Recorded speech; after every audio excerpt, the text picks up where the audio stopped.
hermanos, el Señor les bendiga. Hoy vamos a hacer un estudio de uno de los libros del Nuevo Testamento, o empezar un estudio del libro de Colosenses.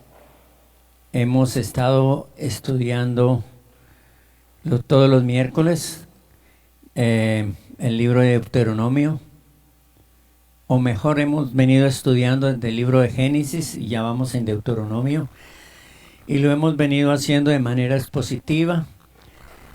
Pero en estos días de aislamiento, hermanos, vamos a estudiar este libro que es pequeño y pues que me parece que tiene menos grado de complejidad que el Antiguo Testamento, que los libros del Antiguo Testamento.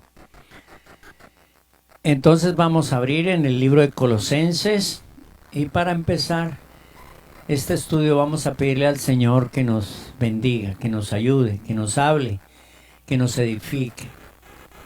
Mi buen Dios y Padre Santo, te doy muchas gracias por este día que nos concediste hoy, Señor. Gracias por la lluvia que nos has dado estos días, Señor, del cielo. Muchas gracias. Yo quiero rogarte, Señor, yo quiero suplicarte que tú nos bendigas con el estudio de este libro, Señor, que vamos a hacer en este tiempo, Señor, que estamos de confinamiento, Señor. Te pido que nos edifiques, te pido que nos bendigas, te pido que nos hables, Señor.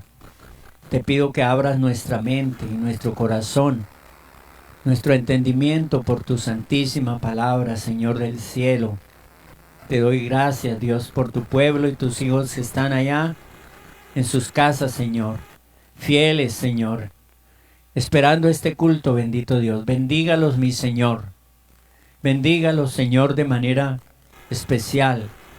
Tu gracia sea sobre tu iglesia, sobre tu pueblo, sobre todos nosotros, mi Dios amado. Ayúdanos a amar tu palabra, a apreciar tu palabra. Ayúdanos a entenderla, Señor, ayúdanos a vivirla. Es un clamor permanente que yo hago delante de ti, Señor del cielo. Bendito Dios, te doy gracias. En el nombre de Jesús oro. Amén, y amén, y amén. Pues bien, hermanos, este estudio expositivo que vamos a hacer del libro de Colosenses es un estudio pues que nos va sin duda a bendecir la manera expositiva como compartamos la palabra del Señor, que es como, según los maestros de la Biblia, los más entendidos en el estudio de la Biblia, dicen que la manera mejor de compartir la palabra de Dios es de hacerlo expositivamente. Hacerlo expositivamente es tomar un libro o un capítulo y ir explicándolo. Esa es una bonita forma como nosotros podemos edificarnos. Además, porque requiere pues un esfuerzo de estudiar. Hay algunos capítulos que tienen cierto grado de complejidad y requieren concentración y requieren estudio y requieren esfuerzo de los que compartimos y compromiso para poder compartir algo lo más cerca a lo que el Señor quiso traer a nuestra gente, a nuestra congregación.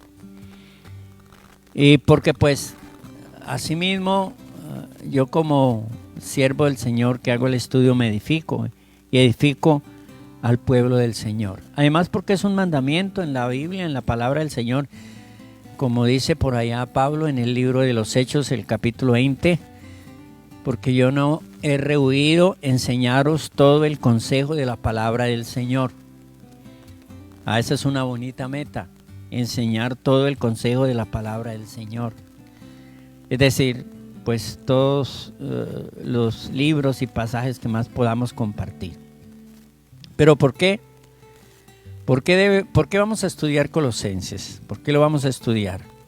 Pues bien, estamos viviendo los últimos tiempos. Sin duda estos son los últimos tiempos. Y Colosenses tiene que decir sobre los últimos tiempos. Aquí hay algunas razones ¿por qué vamos a estudiar? Tengo aquí en mis notas algunas razones por las cuales vamos a estudiar el libro de Colosenses. Vean la primera. Es porque en estos últimos tiempos son tiempos de investigación tecnológica y científica. Estos tiempos son tiempos de investigación tecnológica y científica. Mire el versículo 12, por ejemplo. Porque por él fueron creadas todas las cosas, las que hay en los cielos y las que hay en la tierra, visibles y invisibles, sean tronos, sean dominios, sean principados, sean potestades. Todo fue creado por medio de él y para él. Y él es antes de todas las cosas, y todas las cosas por él subsisten. Ese versículo me habla de la manera como Dios se relaciona con la ciencia. Hermanos amados, el versículo me presenta a Dios como creador. Y dice el versículo que por él fueron creados todas las cosas, las que hay en los cielos, todas las cosas que hay en los cielos. Eso quiere decir el sol, la luna, las estrellas, todos pues los astros. Y un salmo lo llama el ejército del cielo por la innumerables astros creados por el Señor. Lo que hay en la tierra, pues todo lo que hay en la tierra. Dice, las cosas visibles y las cosas invisibles son creadas por Dios. Las cosas visibles son estas que estamos viendo nosotros. Este mundo físico en el que nosotros vivimos. Pero las cosas invisibles tienen que ver con otra creación, tienen que ver con la creación de los ángeles, por ejemplo, de los arcángeles, de los querubines, de los serafines, pero también de los ángeles caídos. Esa es una creación invisible, porque pues no vemos los ángeles de Dios, ni vemos los ángeles del mal tampoco. Y luego esos sean tronos y dominios y principados y potestades. Todo fue creado por Él, todo fue creado por Él. Y para él, dice aquí. Y el 17 dice, y él sustenta, y él es antes de todas las cosas, y todas las cosas por él subsisten.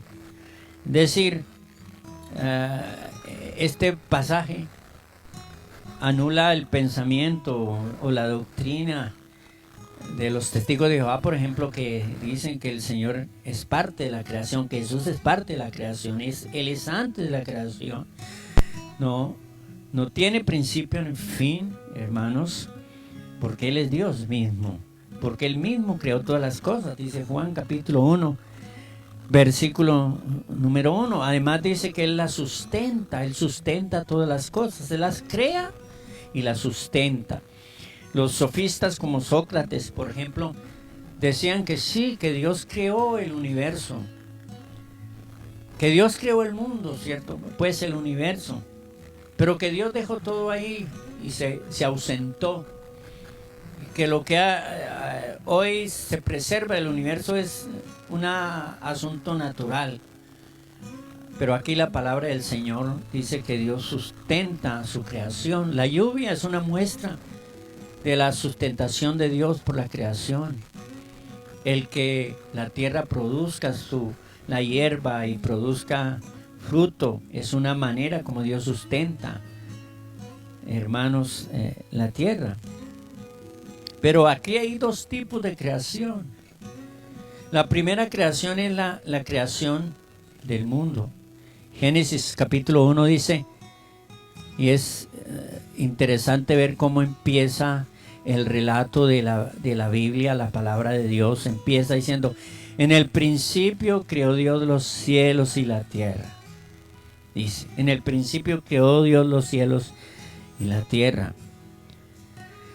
Y pues sería sencillo que la gente creyera esta doctrina de la Biblia acerca de que Dios es el creador, de que el origen de todo lo que hay está en Dios mismo. Algunas personas se esfuerzan por investigar el origen del universo, por ejemplo, y hacen teorías del origen del universo Y son personas que sin duda pues han sacado a Dios del escenario y le quitan la autoría a Dios y sin duda ofenden y blasfeman al Señor sosteniendo esas teorías.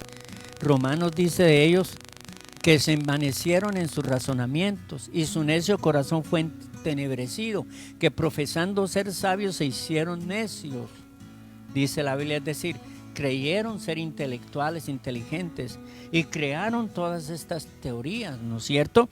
Pero el Señor le dice que son tontos en no creer lo que las Escrituras dicen acerca de la autoría del universo y hacer ellos sus propias doctrinas, sus propias teorías. Y la otra creación maravillosa del Señor es el versículo 4 del capítulo 2 dice, fíjese lo que dice, estos son los orígenes de los cielos y la tierra cuando fueron creados el día que Jehová Dios hizo la tierra y los cielos, y luego dice las plantas pues y todo lo que hay. Pero otra creación maravillosa a la cual me quiero referir es a la creación del hombre. Versículo 7 dice, entonces Jehová Dios formó al hombre del polvo de la tierra y sopló en su nariz aliento de vida. Y fue el hombre un ser viviente. Jehová Dios plantó un huerto para que allí, y puso allí al hombre. Aquí su palabra dice, la palabra del Señor que dice que Dios hizo al hombre del polvo de la tierra. Pues hermanos, dice también la Biblia que cuando el hombre muere, va en el 3:7, dice que el hombre muere y que es incorporado a la tierra. Se convierte en tierra, nos convertimos en tierra. Porque pues la composición del hombre, química, la composición, es la misma composición química de la tierra. Y por allá en Eclesiastés dice la palabra del Señor, capítulo 12, versículo 7, que el hombre muere y el cuerpo va a la tierra y el espíritu sube a Dios que lo creó. Entonces, estamos estudiando este pasaje, este libro de la Biblia, y una de las primeras razones es porque Dios tiene que decir acerca de la ciencia, tiene que hablar acerca de la creación. Y quiero tomar un texto del libro de Daniel, hablando acerca del aumento de la ciencia. Dice el capítulo 9 del libro de Daniel de la siguiente manera. Dice así, versículo 4. Y oré a Jehová Dios e hice confesión. Capítulo 12, perdón. Capítulo 12, versículo 4. Pero tú, Daniel, cierra las palabras y sella el libro. Se refiere a la profecía que por ahora no se va a cumplir, que se cumplirá hasta el tiempo del fin. Ahí dice, hasta el tiempo del fin. Entonces esta palabra es para el tiempo del fin. Muchos correrán de aquí para allá. Y aquí ya tenemos una profecía hablando de la invención de los medios de transporte, y habla de lo veloces que serán esos medios de transporte. La gente correrá de acá para allá. Sin duda que está hablando del avión o del tren bala. Y luego dice, y la ciencia se aumentará. La segunda razón por la que vamos a estudiar el libro de Colosenses es porque este es un tiempo donde no hay absolutos. No hay absolutos. Y quiere decir que cada uno tiene su propia religión. Cada uno hace su propia religión. Unos son budistas, unos son hinduistas, islamistas, en fin, unos son católicos. Cada uno tiene su propia religión, no hay una única religión. Este no es un tiempo de que haya un absoluto en la religión. Cada uno tiene su propio Dios. Algunos adoran, como en México, la muerte. Otros, como aquí en Colombia, adoran a Satanás, porque ya hay un templo donde adoran a Satanás. Otros adoran otros dioses, como en el tiempo del profeta Jonás. Cada uno adoraba a su Dios. Y cada uno tiene su propio profeta. Por ejemplo, los budistas tienen a Siddhartha Gautama, los mormones tienen a José Smith, los testigos de Jehová, Russell, los adventistas, a Elena de White, y algunos tienen a Jesús como otro profeta. Y cada uno adora como quiere. Y tiene su forma particular de adorar. No hay una unidad en cuanto a Dios, en cuanto a los profetas de Dios, en cuanto a cómo adorar, por ejemplo. Todos son un relativismo en términos de religión y de adoración. Juan capítulo 4 dice que los que adoran es necesario que adoren al Padre en espíritu y en verdad. Que Dios busca verdaderos adoradores que adoren al Padre en espíritu y en verdad. Entonces hay una adoración ahí. Según ese texto hay una adoración verdadera y hay una adoración falsa. ¿Y a quién se debe adorar? Dice ahí, al Padre. ¿Y cómo se debe adorar? En espíritu y verdad. Y verdad quiere decir conforme a la Escritura, porque la Escritura traza un derrotero en cuanto a la manera de adorar. Pero mire, el libro de Colosenses me presenta un absoluto. Ese es Cristo. Cristo es el único Dios. Todos los demás son falsos dioses. Y la adoración a Dios es la única, a Dios el Padre, a Jesús. Es la única adoración verdadera. Es un absoluto en la adoración. Y el versículo 15 dice, Él es la imagen del Dios invisible, el primogénito de toda creación. Él, en otras palabras, Jesús hablando, es el auténtico Dios. Y ese es un absoluto. En el capítulo 2 de Colosenses, versículo 9 dice, porque en Él habita corporalmente toda la plenitud de la deidad. En Él, en Jesús, habita. Y cuando dice aquí corporalmente, está hablando de Jesús humano. Aún en Jesús humanado habitaba la plenitud de la deidad. Y este es un absoluto, sin duda. En Hechos capítulo 4 encontramos otro absoluto, porque hay un solo Dios y un solo mediador, porque en ningún otro hay salvación, porque no hay otro nombre debajo del cielo dado a los hombres en los que podamos ser salvos. No hay otro nombre, y eso es un absoluto. Y en 2 Timoteo capítulo 2, versículo 15, porque hay un solo Dios y un solo mediador entre Dios y los hombres, Jesucristo hombre. Y número 3, la tercera razón porque debemos estudiar Colosenses. Porque estos últimos tiempos son tiempos de ecumenismo. Fíjese lo peligroso que es el ecumenismo. Estoy leyendo y estudiando un poco sobre la convocatoria que está haciendo el Papa para el 14 de mayo. El Papa está invitando a los líderes más prominentes del mundo, a los líderes religiosos del mundo y a líderes sobresalientes en el campo de la política y en el campo de la cohesión y en otros campos. Y él ha escrito un documento y se llama el Pacto Global por el Nuevo Humanismo. Se llama el documento que el Papa escribió. Esta reunión es para firmar este documento, para firmar este pacto. Esta es una alianza que se va a firmar. Lo van a firmar Los líderes religiosos más importantes del mundo, más representativos del mundo religioso y político y educativo.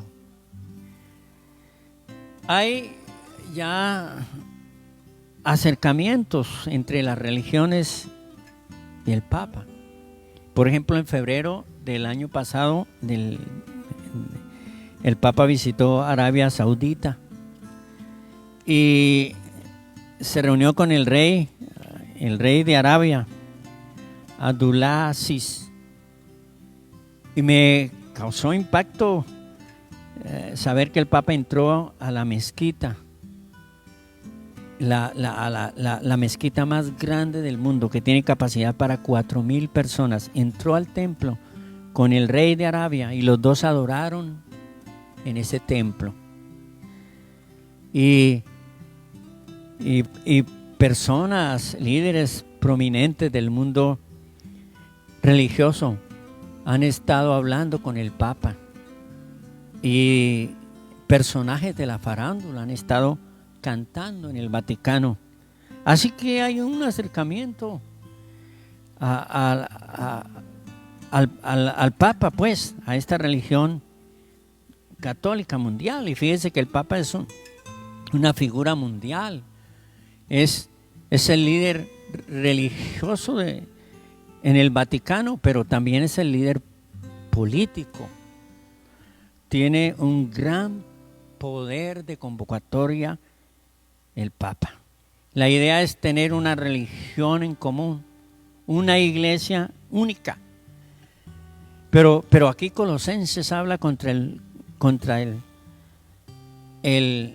ecumenismo. El versículo 18 dice: Él es la cabeza del cuerpo, que es la iglesia.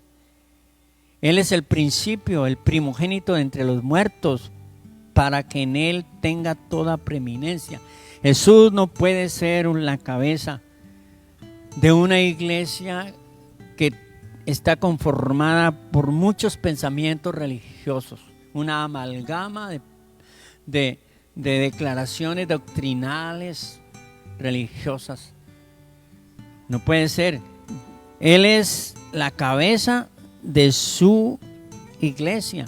Y en Timoteo hay capítulo 3, versículo 14 en adelante, muestra cómo tiene que ser esta iglesia. Dice, Pablo le dice a Timoteo: para que citando sepas cómo debes conducirte en la casa de Dios, que es la iglesia del Dios viviente. La iglesia del Señor es la iglesia del Dios viviente. No es la iglesia de un Dios muerto, no adoramos a Alá ni a Mahoma, no, Señor. Dice, columna y baluarte de la verdad. Columna y baluarte. La iglesia es la iglesia de la verdad, que promueve y predica la verdad. Y luego dice, indiscutible y grande es el misterio de la piedad. Dios fue manifestado en carne. Y aquí hay una confesión de fe en la que la iglesia cree. Dios fue manifestado en carne, justificado en espíritu, visto de los ángeles, predicado a los gentiles, creído en el mundo y recibido arriba en gloria. En el libro de Segunda de Juan, capítulo 1, versículo 1 dice: al que no tiene esta doctrina, no lo recibáis. Número 4, razón número 4, ¿por qué debemos estudiar el libro de Colosenses? Porque estos tiempos son tiempos de relaciones traumáticas. Y estamos viendo cómo las relaciones, por ejemplo, del hogar, de la familia, se deterioran. Con esto del confinamiento, los conflictos familiares han crecido enormemente. Y la policía se está ocupando de ir a asistir a esas personas que llaman pidiendo socorro, porque están siendo agredidos allá en esas viviendas, en esos lugares. Lamentablemente, es creciente el problema familiar. Fíjese que justamente cuando estaba yo estudiando aquí un poquito este pasaje, me llamó un señor de Herbeo, vive en una de las veredas de Herbeo, y me dijo: necesito que me dé un consejo, pastor. Mi esposa hace tiempos me está diciendo que no quiere vivir conmigo, que quiere separarse de mí, pero yo no quiero separarme de ella, yo quiero conservar mi hogar, dijo él. Pero esta mañana me entristeció mucho, me dijo él, porque se me acercó y me dijo: yo no entiendo por qué lo odio tanto a usted, por qué lo detesto tanto. Y pastor, me dio tanta tristeza. Y yo pensé: no, ya no hay esperanza, ya no tiene esperanza este hogar, lo mejor es que nos separemos. Mire lo que dice el versículo 18. Las casadas, estad sujetas a vuestros maridos, como conviene en el Señor. Versículo 19: maridos, amad a vuestras mujeres y no seáis ásperos con ellas. Y mire lo que tiene que decir sobre los hijos. Hijos, obedeced a vuestros padres en todo, porque esto agrada al Señor. Y luego dice: padres, no exasperéis a vuestros hijos, para que no sean desalentados. Entonces habla al esposo, habla a la esposa, habla al padre y habla al hijo, para aconsejar sobre estas relaciones rotas, familiares rotas. Pero también tiene que ver con las relaciones laborales rotas.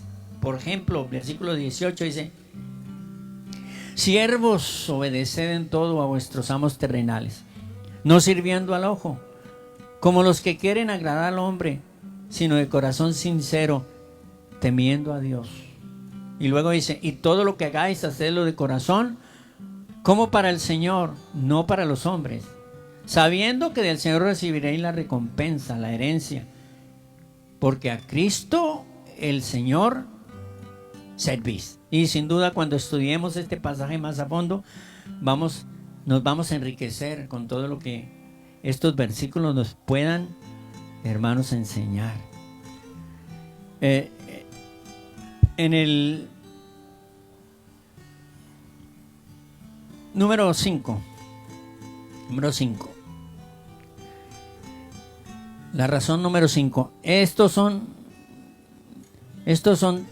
tiempos de pragmatismo.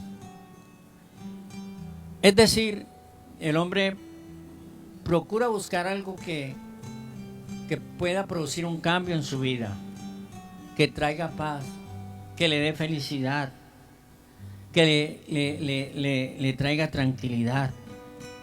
Y cuando tiene un problema, quiere encontrar algo que le solucione el problema. Si tiene una enfermedad, quisiera que ya pudiera solucionar su problema de salud. Algunos optan por tomar cosas y automedicarse. No falta quien vaya al brujo y le pida al brujo que haga algo para que le quite esa enfermedad. En fin, no falta quien practique la meditación trascendental y el yoga para que le traiga tranquilidad y paz. Y encuentran esas cosas de pronto algo de tranquilidad y buscan cosas que funcionen. Y la pregunta y lo que les importa es si funciona, no tanto si es la verdad. Pero aquí tenemos en la escritura, en Colosenses, una promesa maravillosa de un Dios pleno que puede transformar la vida.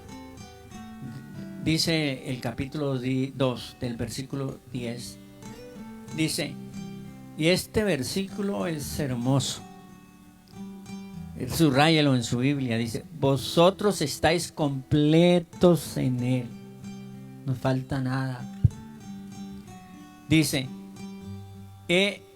vosotros estáis completos en Él, es la cabeza de todo principado y potestad. Y completos es plenos en Él, plenos en todo sentido. Nosotros venimos al Señor y en el Señor encontramos la plenitud de la vida. Y podemos decir, el Evangelio funciona, transforma los corazones, transforma las vidas, nos da una razón de vivir. Y número 6, estos son tiempos escatológicos, estos últimos tiempos. Yo miro el panorama y yo veo que todos los sistemas, todos los componentes de este universo están llegando a un colapso. Por ejemplo, el medio ambiente, hermanos. Cuando yo pienso en las miles de toneladas que son arrojadas cada día, son arrojadas al medio ambiente cada día, yo pienso, todo esto se va a acabar. Sin duda pronto se va a acabar. Uno ve sobre las ciudades, por ejemplo sobre Bogotá, uno ve una inmensa nube negra como un paraguas sobre esa ciudad. Y asimismo Medellín y otras ciudades del mundo, la contaminación es bárbara, hermanos. Y el calentamiento de la tierra, la población mundial tan grande, la producción agrícola tan difícil de conseguir buenas cosechas, tan costoso. Y por pensar, por ejemplo, en cuanto a la guerra nuclear, biológica, química, en fin, en las plagas, las enfermedades, las hambrunas, este mundo va caminando hacia el fin. Pero bueno, nosotros tenemos una promesa gloriosa. Mira lo que dice el versículo 12 del capítulo 1. Con gozo dando gracias a Dios y Padre, que nos hizo actos. O sea, no fue que merecimos, nos hizo actos, nos dio la gracia para participar de la herencia de los santos en luz. Acá no tenemos nada. Y todo esto se va a acabar. Pero dice que tenemos una herencia en los cielos. Gloria a Dios por esa herencia. Y en el 3:4, capítulo 3, versículo 4 dice: cuando Cristo vuestra vida se manifieste, es decir, cuando Él venga, entonces vosotros seréis manifestados con Él en gloria. Entonces nos iremos con Él a su presencia para estar con Él siempre. Estos son tiempos, hermanos, escatológicos, y aquí tenemos una esperanza de que aunque todo esto se acabará un día, hermanos amados, nosotros estaremos en la presencia del Señor. Una gran señal de estos tiempos escatológicos es la apostasía.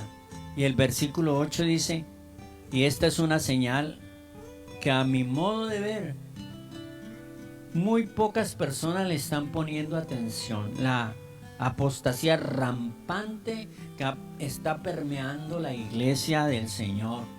Dice: mirad que nadie os engañe por medio de filosofías y huecas sutilezas, según las tradiciones de los hombres, conforme a los rudimentos del mundo, y no según Dios. Esta es una señal tremenda de los últimos tiempos. Esta es pues la introducción del libro de Colosenses, y el próximo miércoles vamos a entrar entonces a estudiar el primer capítulo. Dios nos ayude y nos podamos edificar. Gracias te damos por tu palabra, Señor.